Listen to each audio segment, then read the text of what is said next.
Doctor Numan नियाज हमारे साथ है। Thank you so much for joining us. So exactly world cup के लिए पाकिस्तान ने टीम का ऐलान तो कर दिया है। पाकिस्तान के मैचेस भी श्रीलंका में हैं, तो क्या हो सकता है आइंदा आने वाले दिनों में?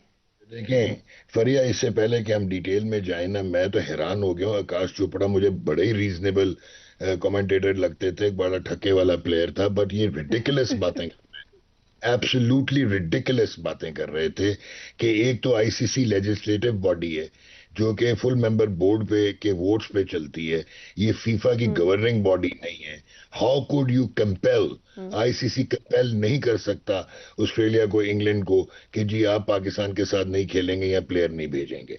ये ब्लैकमेलिंग तो खुद ही वो बता रहे हैं कि हम ब्लैकमेलर्स हैं, नंबर वन। नंबर टू, उन्होंने एक इंडिया पाकिस्तान मैच की बात की है तो आकाश चोपड़ा को ये रिकॉर्डिंग जरूर भेज दीजिएगा जो मैं भी आपको बोलने लगा हूं। मुझे ये बताइए कि 14-2 से वोट आउट होता है बांग्लादेश की अपील, यानी कि पाकिस्तान और बांग्लादेश आइसोलेटली वोटेड देते हैं कि जी उनके वेन्यू शिफ्ट कर दिया जाए, जो कि उनका प्रिंसिपल स्टांस था और जेन्युइन स्टांस था बांग्लादेश का।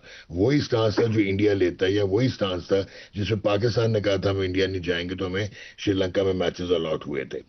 वही जो दुनिया के जो मेंबर बोर्ड्स थे उन्होंने पाकिस्तान की फेवर में वोटिंग की थी। तो क्यों की थी? ठीक है जी, वो इसलिए की थी कि ये भूल गए आकाश चोपड़ा साहब, शायद अपना होमवर्क नहीं करते, कि इंडिया पाकिस्तान का ये आलम है कि आईसीसी हम्म। चैंपियंस ट्रॉफी 2017 पाकिस्तान 8वें नंबर की टीम थी, इंडिया पहले नंबर की टीम थी, दोनों डिफरेंट पूल्स में थे। ब्रॉडकास्टर ने गिट्टे गोडे पकड़े, हाथ जोड़े आईसीसी के कि खुदा का वास्ता रूल बेंड करके इनको एक पूल में डाला जाए। उसके बाद से आज तक आकाश चोपड़ा से पूछें कि इंडिया पाकिस्तान क्यों रखा जाता है एक ही पूल में। वाई? बिकॉज पाकिस्तान की आप परफॉर्मेंस को कंफ्यूज ना करें या हम्म। आईसीसी रेटिंग को कंफ्यूज ना करें कि वो 7वें नंबर की टीम है। पाकिस्तान की जो ब्रांड इक्विटी है वो बहुत बड़ी है। वो कैसे बड़ी है? वो आप हैरान होंगी कि 2021 का जो एक मैच की ये बात कर रहे थे इंडिया पाकिस्तान का, उसमें 167 मिलियन व्यूअर्स थे। जो 2023 का जो वर्ल्ड कप का मैच था इंडिया पाकिस्तान का, हालांकि कोई कंपटीशन नहीं था, 265 मिलियन व्यूज थे। और जो पहली कंटार पे रेटिंग थी 2025 के एक दकियानूसी मैच की, जो दुबई में इंडिया पाकिस्तान का चैंपियंस ट्रॉफी 2025 में हुआ। अब ये जो रेटिंग्स हैं ये ट्रांसलेट होती हैं कमर्शियल एयर टाइम में।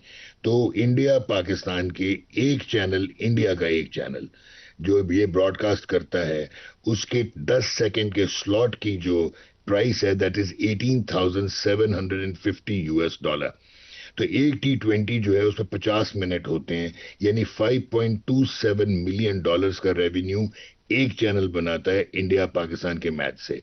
ओवरऑल जिस दिन इंडिया पाकिस्तान का मैच होता है वर्ल्ड वाइड जो जो ब्रॉडकास्ट करता है तो रेवेन्यू जाता है 1.13 बिलियन डॉलर्स। और 30 से 50 मिलियन डॉलर की बाकी टाइटल स्पॉन्सरशिप वगैरह होती है। हम्म। 4 से 6 मिलियन डॉलर जो है वो आपका डिजिटल का होता है। अब इसमें एक और बात, आपको बहुत गहरी बात बताऊंगा और नोट करें, एक्सक्लूसिव बात बताऊंगा कि ये जियो स्टार जो है वो एक हम्म। कंसोर्शियम है जो कि मुकेश अंबानी ओन करते हैं, रिलायंस ओन करता है, और 40% ऑफ इंडियन ब्रॉडकास्ट मार्केट वो ओन करते हैं। ठीक हो गया।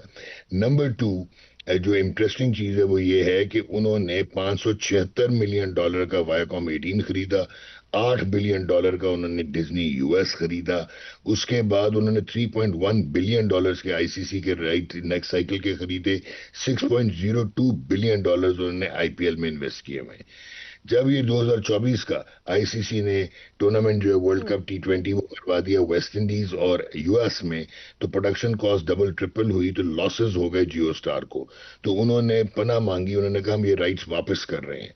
कोई और ब्रॉडकास्टर राइट्स उठाने को तैयार नहीं था, तो आईसीसी ने 1 बिलियन डॉलर की कंसेशन देके इसकी प्राइस 2.1 बिलियन डॉलर्स की। ठीक हो गया। अब आए आप इस टूर्नामेंट में, अगर इंडिया हम्म। पाकिस्तान नहीं खेलता तो जेन में रखिएगा कि 55 मैचेस जो होने हैं जियो स्टार ने उसके 911 मिलियन डॉलर इन्वेस्ट किए हुए हैं, वेर दुनिया के तमाम ब्रॉडकास्टर्स ने मिला के 60.3 मिलियन डॉलर US डॉलर जो है वो किए हुए हैं। तो सबसे बड़ा जो डिजास्टर होगा वो जियो स्टार को हम्म। लॉसेस करना पड़ेगा और आईसीसी के फ्रेमवर्क में पाकिस्तान एक वाइटल कॉग है। और ये सोच लें कि मुकेश अंबानी जो हैं वो बिगेस्ट डोनर बीजेपी के भी हैं। एक और आपको जल्दी से बता दूं, you will be short of time, but hmm. India की हठधर्मी की वजह से इंडिया में होस्ट थे वो एशिया कप के, तो वो चाह रहे थे कि ना हो पॉलिटिकल आपकी जो एक्सट्रीमिज्म था उनकी तरफ से, इंडिया की बीजेपी की तरफ से। तो उन्होंने कहा जी नहीं होगा, उसके लिए उनको 3 मेंबर बोर्ड दरकार थे जो हम्म। फुल मेंबर्स हों एशिया में। उसमें श्रीलंका, अफगानिस्तान और जो है अपना इंडिया वो ठीक। वोट करने जा रहे थे। तो ब्रॉडकास्टर्स ने कहा भाईजान ठहर जाएं, ना सिर्फ कि वो मूव आउट किया गया हम्म। इंडिया से यूएई, वहां पे 3 मैचेस इंडिया पाकिस्तान के हुए। तो पाकिस्तान, एक चीज आप क्लियर कर लें, बांग्लादेश के साथ सॉलिडारिटी और पॉलिटिकल रिलेशनशिप ऐसा है, और जो बांग्लादेश ने कैरेक्टर दिखाया है, ये जो मर्जी कहते रहे कि वो बांग्लादेश को ऑफर करेगा, बांग्लादेश नहीं जाने वाला गिवन सर्कमस्टांसेस में, वो भी सॉलिडारिटी दिखाएगा पाकिस्तान से, नंबर 1। क्योंकि उन्होंने बहुत ज्यादा पॉलिटिकल भी उनका है, असम में अभी हम्म। इलेक्शंस हैं इंडिया के, बंगालीज के दिखाएगा, यू अगेंस्ट। Believe that? अच्छा, और जो हाँ जी, I totally believe that now in the current circumstances ये हसीना वाजिद की गवर्नमेंट नहीं है, वो इंडिया में बैठी हुई है, एग्जाइल प्राइम मिनिस्टर। सो अब बांग्लादेश को तो अव्वल तो आप ऑफर नहीं करेंगे क्योंकि बोर्ड ने उनकी रिक्वेस्ट को जो है वो आउटवेट किया था। तो आप आईसीसी जो है वो अभी आज शारदा उग्रा जो इंडिया की जर्नलिस्ट हैं, क्योंकि वो बहुत कंसेंशियस और ऑनेस्ट है, उन्होंने कहा है कि ICC is BCCI Dubai office. अच्छा, अब यहाँ पे लास्ट चीज ये है कि आईसीसी एक डेमोक्रेटिक बॉडी थी जो न्यूट्रल होनी थी, लेकिन वो अब इंडिया के साथ खेल रही है। और बाकी ये जो 12 बोर्ड ने सपोर्ट किया, इंक्लूडिंग ऑस्ट्रेलिया, इंग्लैंड, और वो टेल बैक कर रहे हैं बीसीसीआई की because of the economic matrix. तो पाकिस्तान की सॉलिडारिटी बांग्लादेश की तो वो दिखा चुका है, वोट भी कर चुका है, आपके चेयरमैन 4 दिन पहले स्टेटमेंट भी दे चुके हैं कि प्रिंसिपल स्टांस है, ब्ला ब्ला ब्ला। अब इंपॉर्टेंट क्या है कि इंडिया गवर्न करता है इलीगली, इलिजिटिमेटली, अपना फाइनेंशियल मसल यूज करके इस वर्ल्ड क्रिकेट को उसने हॉस्टेज बना लिया है।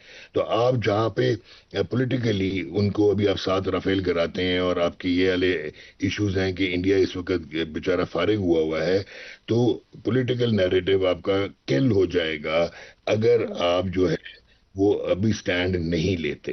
क्योंकि आपको इंडिया की सब्सर्वियंस करनी पड़ेगी, उन्होंने ट्रॉफी नहीं ली, वायलेशन की, नहीं। They brought national game to disrepute, handshake नहीं किया, सूर्य कुमार ने पॉलिटिकल स्टेटमेंट्स दी रिडिकुलस, जो कि कभी क्रिकेट की हिस्ट्री में नहीं हुआ था।